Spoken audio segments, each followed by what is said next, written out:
Chemical messengers. This is also broken down into, I don't know, I always say they're small, but they don't end up being small. They're not really many. Sorry about that. Kind of talk a lot. Just put me on fast speed. We're talking about chemical messengers. Uh, and chemical communication can be direct, like gap junctions, where these ions and small molecules can flow from one cell to another. But we spend most of our time talking about the indirect chemical messengers, where you have one cell called the secretory cell. Why? Because it secretes the messenger, and it's going to secrete it. It can go in the interstitial fluid. It can go into the bloodstream. It has different modes of transportation, but the effect is the chemical messenger is excreted by a secretory cell and it's looking for its target cell. And the target cell is going to have a receptor that will bind the chemical messenger, and thus it's indirect because one cell is producing the messenger, and it can be adjacent or distant to the target cell that has the receptor for that messenger. And so once a cell detects the signal or chemical messenger, it is going to convert it into a biologically meaningful response, which means it's going to make something happen in the cell. So we say cell responds, right? So the binding of a messenger, a ligand is anything binds to a receptor, which is a protein. Ligand can be a chemical messenger. Just ligand's a generic term, but we can call, if we're talking about the nervous system, we call them neurotransmitters. If we're talking about the endocrine system, we call them hormones. Those are chemical messengers. They are going to bind to a receptor on a cell and cause the cell to respond. Chemical messengers can be produced by the source cell. They're often separate. I mean, there are a few instances where a cell creates its own chemical messenger, but for the most part, it's created by a secretory cell. And then it's going to release it generally via exocytosis. And it's going to then travel and find its target cell.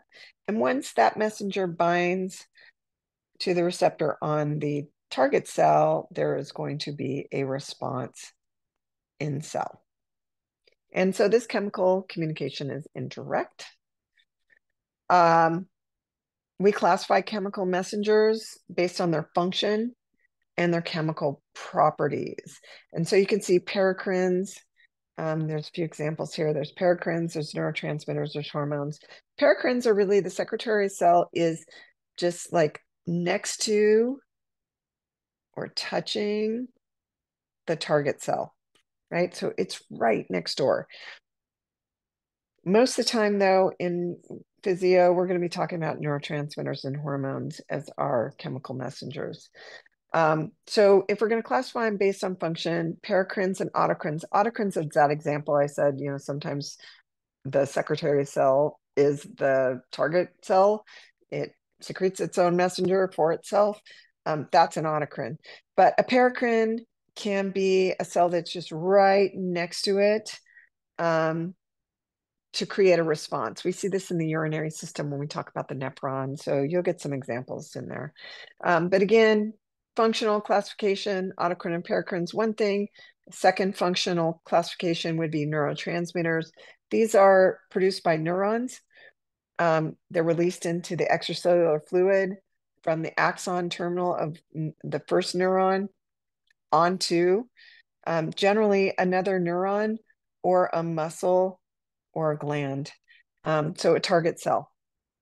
So neurotransmitters are specific for other neurons, muscles, or glands. Can be smooth, cardiac, or skeletal muscle.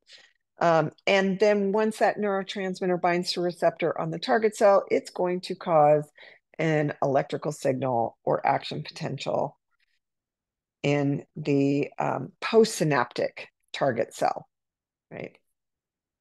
And so that is a neurotransmitter. Hormones, as a functional classification, is different because the secretory cell secretory cell, the endocrine cell, secretes the hormone into the interstitial fluid, and then it gets absorbed into the blood, and it will travel in the blood. Could be next door, but also could be very, very far away. Target cell, we call these the target organ for that hormone. And so it's traveling in the bloodstream. So it's different functional classification. Neurohormones, we talked about these with antidiuretic hormone and oxytocin. You may remember that. These are created by the hypothalamus. And they're secreted. And so technically, I guess they're hormones, but they're not hormones because they're created by neuro tissue. So we call them neurohormones. Chemical properties of chemical messengers, they're either lipophobic, meaning they do not like lipids. They love water, so they're hydrophilic. These are your polar molecules. Or they love lipids. They don't like water. And so these are your non-polar molecules. And so they can easily cross cell membrane. Lipophilic can, but lipophobic. These chemical messengers cannot cross the cell membrane. They must have a receptor on the outside of the membrane to bind to cause enzyme activation or a channel opening and allowing an ion in. So there are different things that it can cause. These chemical classifications, most of these polar chemical messengers are going to be protein based or amino acid based. So they are polar molecules. Amino acids take on a charge, so they're polar molecules. They require receptors on the cell membrane. So examples, glutamate, aspartate, glycine, GABA, these are common in the central nervous system. You can have your amines, catecholamines, dopamine, epinephrine, norepinephrine, histamine, serotonin. These are also polar, except for thyroid.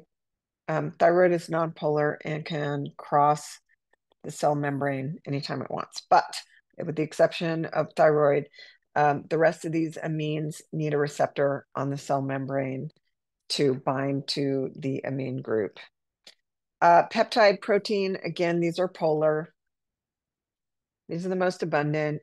They also require receptors on the cell membrane. By the way, again, peptides, it's just has less than 50 amino acids in the primary conformation. If it's more, then we call it a protein, right? So it's just nomenclature and number of amino acids. Steroid ligands, these are your nonpolar variety. And so they can cross the cell membrane. Enter cell at any given time, enter at will. And so because of that, they tend to be synthesized on demand, meaning they only get created when needed.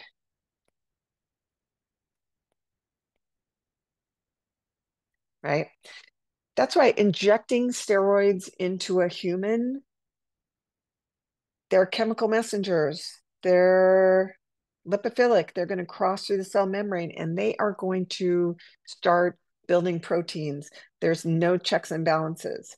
And so that's why your body only creates steroid hormones as needed. And so your body's not meant to have it injected. There's one more chemical class, it's eicosanoids. These are lipophilic, but they are also created from arachidonic acid. It's a membrane phospholipid, and there's a pathway here. There's the cyclooxygenase pathway and the lipooxygenase pathway. They both are coming from arachidonic acid, right? The cyclooxygenase pathway creates prostaglandins, prostacyclins and thromboxans. This is help to form blood clots. This is for inflammation. So these are what Advil or aspirin or any kind of naproxen.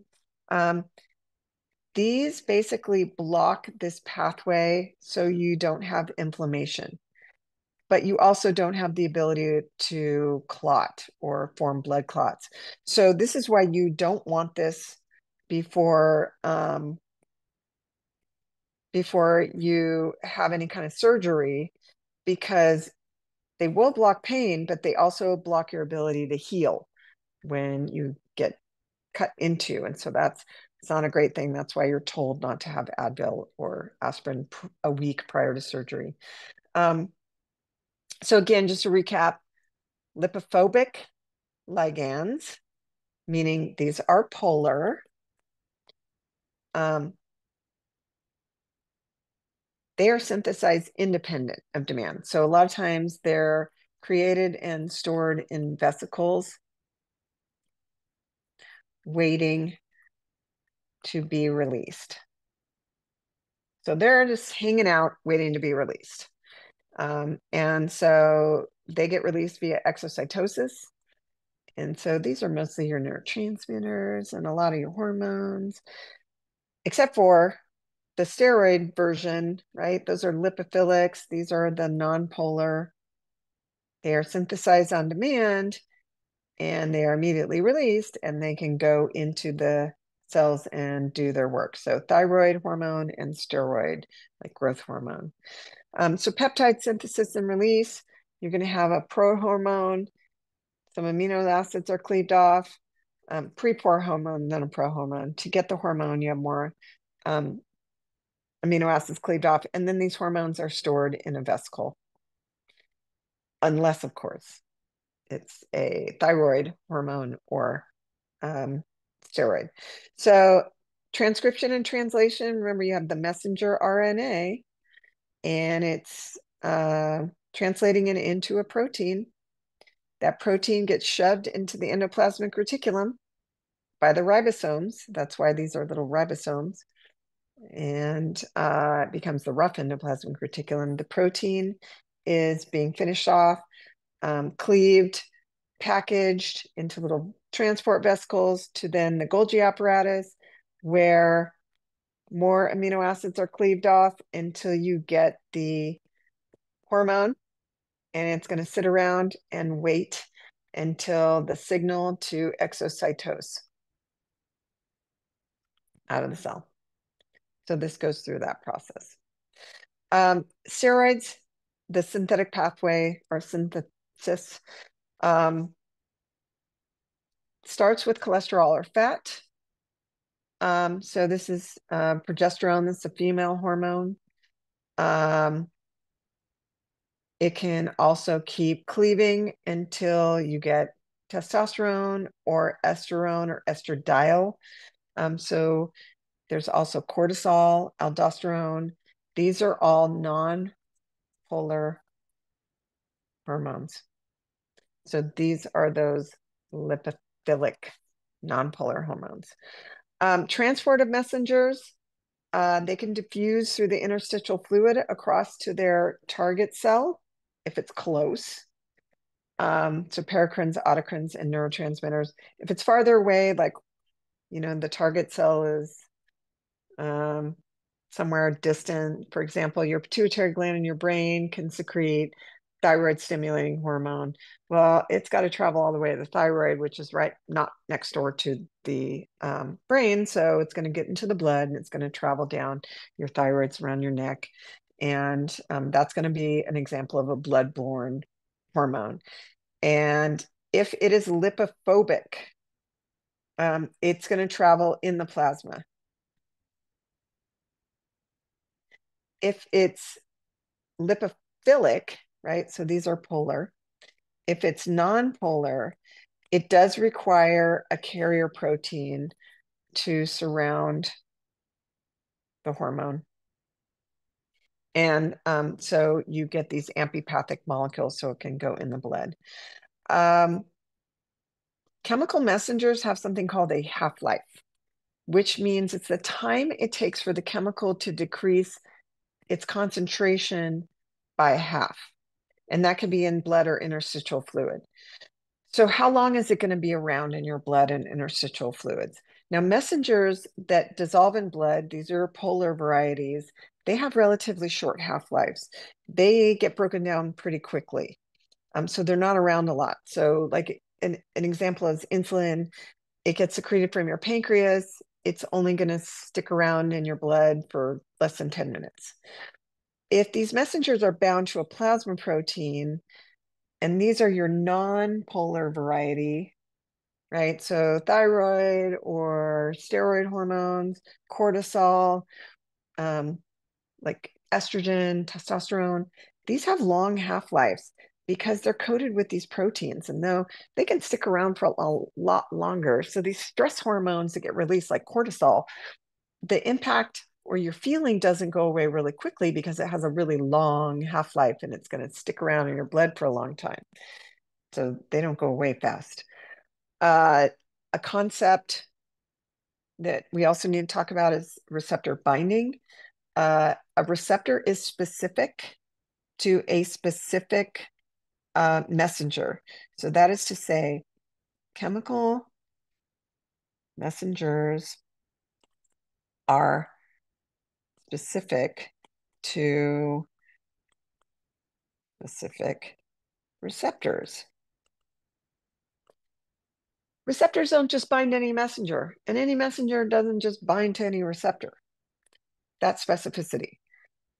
The binding of a chemical messenger to a receptor is brief and reversible. That chemical messenger is either going to get broken down by an enzyme, or it's going to fall off and diffuse away, or get taken back up into the cell.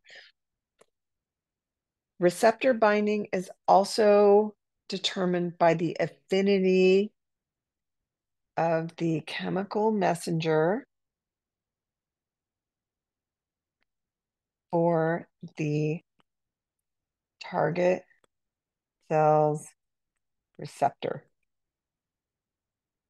Affinity is the strength of binding or attraction of chemical messenger to receptor. So if it's a high affinity, messenger binds quickly to receptor. If it's a low affinity, it may not bind at all. So that's affinity. And then the last thing is location. So lipophobic, these are polar ligands, have to have a receptor on outside of cell membrane. Lipophilic, these are your nonpolar, they're going to have receptors inside cell. So specificity, right? One messenger can bind to different receptor types, but it has to have some specificity and some affinity for that receptor. And also it's important to remember the number of receptors on the outside of a cell membrane can vary and be dynamic. You can up-regulate or down-regulate the number of receptors on cell membrane. Sometimes we call that tolerance. People build up tolerance to certain drugs. Not necessarily that they're more tolerant of it. It can be that their cells have downregulated the number of receptors. And so you just have to keep increasing the concentration of the messenger to get the same effect because you have less receptors to bind that chemical messenger. So looking at this here, if you have a triangle messenger and a circle messenger, triangle is going to find the triangle receptor, circle is going to find the circle receptor, and the poor square doesn't have a messenger, so it is alone. This is really, really important to remember. Important in physiology and medicine. The magnitude of a target cell's response. How big of a response is the cell going to have to a chemical messenger? Is going to depend on three things. The concentration of messenger. How much chemical messenger is there? If there is a ton of chemical messenger, it's going to be a high concentration. That means so much chemical messenger is around that it's going to bind to all the open receptors. Which brings us to the second thing, number of receptors per target cell. That is number of receptors on the target cell membrane. These can be increased or decreased in numbers. And then third is the attraction of chemical messenger to the receptor. If there is a high affinity, it's a high attraction, that chemical messenger is going to bind to the receptor super fast. And so when we talk about the magnitude of the cell's response, we're talking about how much of a response are we getting in the cell from this chemical messenger. And so if you have a whole bunch of chemical messenger, you have a high concentration, you're going to have more response in the cell. If you have a high number of receptors and a high concentration of messenger, you're going to get even bigger response.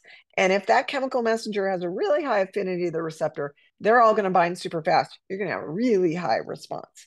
So if we look at these graphs, this is the percentage of receptors bound. So this is 100% of the receptors.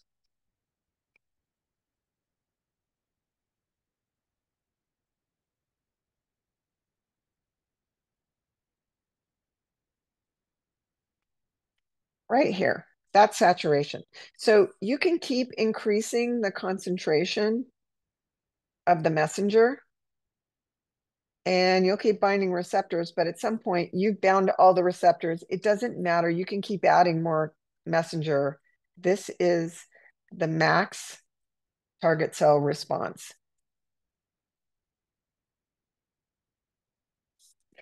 Also, the number of receptors bound, right? If you keep increasing the concentration of the messenger, here's 100%, but guess what? If you increase the number of receptors, which is here, all of a sudden you're going to have a higher response. And then affinity, oops, affinity is, this is the concentration of the messenger. So how much?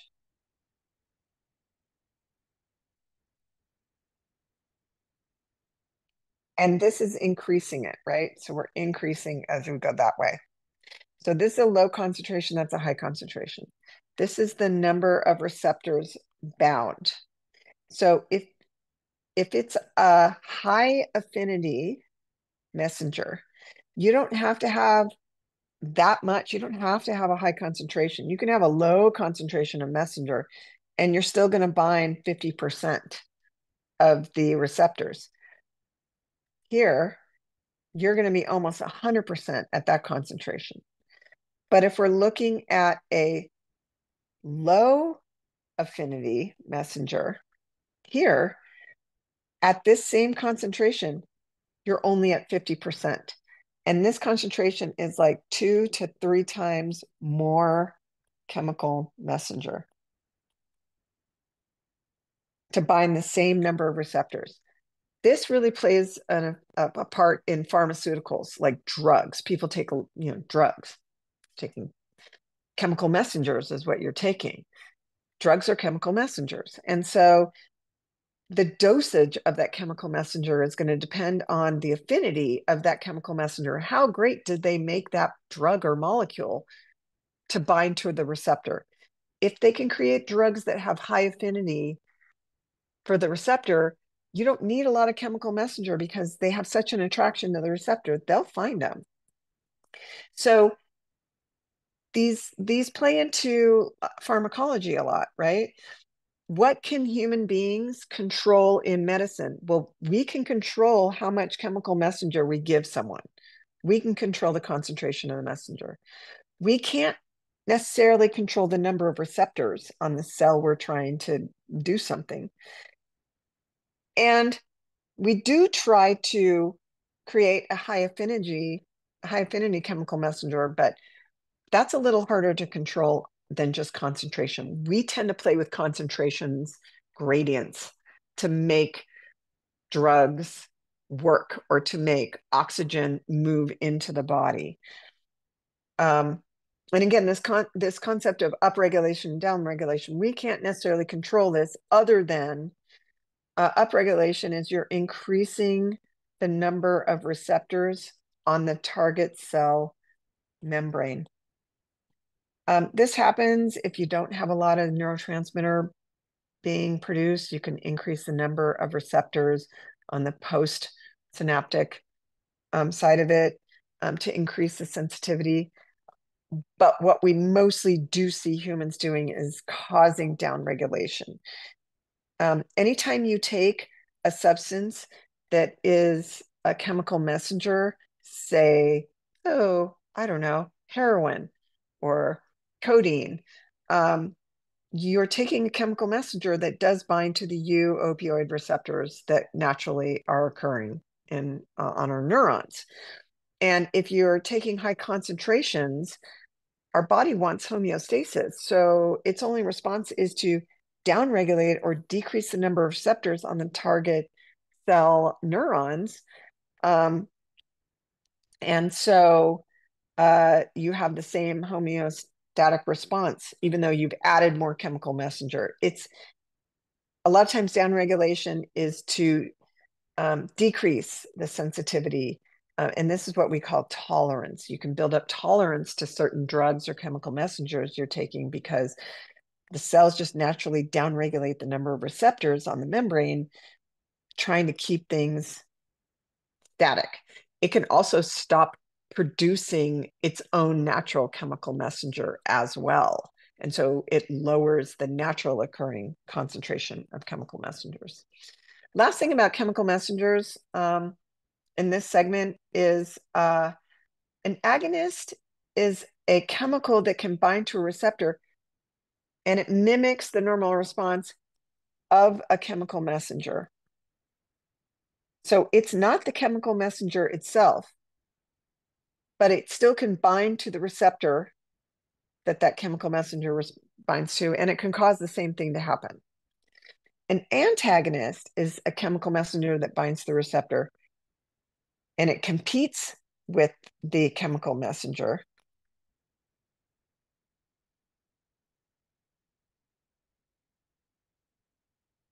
But when it binds, it doesn't cause a response in the target cell. And so there's no response in target cell. Or it can cause the opposite, right? So an antagonist can cause no response or can cause the opposite thing to happen.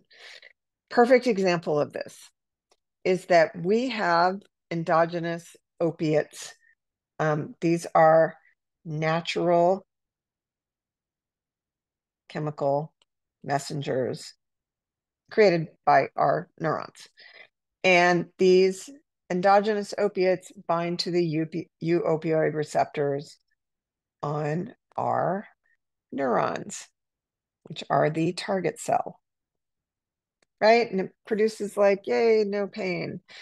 Well, morphine is an agonist because morphine is a chemical messenger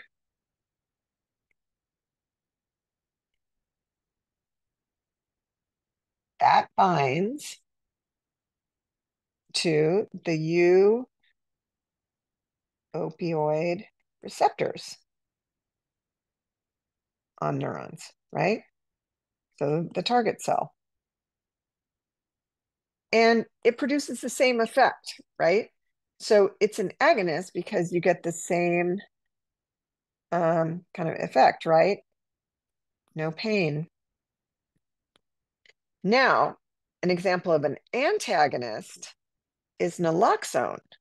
Naloxone is a chemical messenger as well, right? It's also a chemical messenger that you inject or give someone, and it will bind to the opioid receptors, but it does not produce anything. So no response in target cell. And so naloxone's great because it has a 10-time higher affinity for these opioid receptors than morphine. So if someone overdoses, it means too much concentration of chemical messenger, right? And they're all bound to these opioid receptors. But if you inject naloxone, it out competes morphine, and it binds to the opioid receptors. This is really great because morphine reduces pain, but it also is a inhibitor of neurons. And so it inhibits muscle activity and brain activity down to, if you take too much, you have too much response, you stop breathing, your muscles just stop moving, right? Naloxone is going to kick off the morphine because it has 10 times greater affinity for the receptor, but it's not going to cause that same sedation. Your pain might come back or you might wake up, but you'll start breathing again. And so that's a perfect example of an antagonist. All right, one more and we are done with chapter 5. Stay tuned.